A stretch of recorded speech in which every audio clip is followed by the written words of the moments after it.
Plus, I've been hearing from the AI challengers hoping to upend an already fast-changing industry. In the race to the top of the artificial intelligence industry, one company, NVIDIA, is sprinting ahead.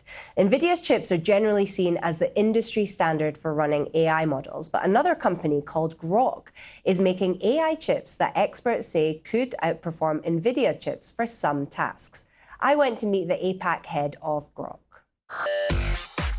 A peaceful chess opponent, an AI painter, arguably not a great one, and countless companies offering AI solutions for everything from recruitment to medical care. It's all here at the Super AI Summit in Singapore. When you come to these kinds of events, it's plain to see that the hype around artificial intelligence is very real, especially here in Asia. But it's not just about the robots and the large language models, it's also about the chips that power these systems.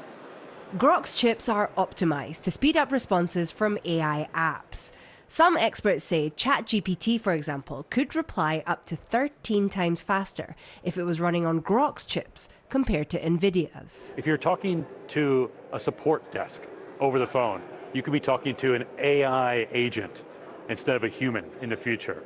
And you want that conversation to be very natural, which means it has to happen very fast. If you're a doctor and you're using a software app to transcribe your notes, you want that to happen in real time. Is there enough supply, and can companies like yourself scale up fast enough?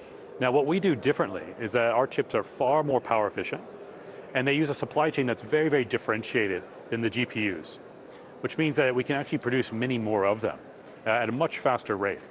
And we think that that's ultimately going to be a benefit to the wide world that wants to adopt AI. You make all of your chips in North America. Given everything that's going on in the world and the rising costs, is it challenging? No, we actually think it's a strategic advantage. Like, this was a very deliberate choice. We wanted to build this technology in America. We thought that that was strategically important to be aligned to the US interests. We've built a very resilient supply chain that we think is very diverse. That allows us a lot of flexibility and options. So we don't see any constraints. Are you concerned about China? I think China is trying to produce their own semiconductors. They're making progress, no doubt. We think it's going to be a competitive race.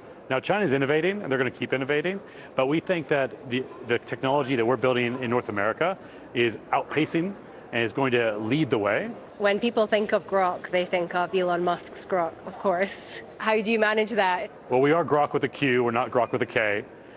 We think that as our reach is extended, as we become more common in the market, people will understand that difference. And I think when I talk to developers, they understand that difference. We build AI chips, we build Grok Cloud, we power inference. That's what we do.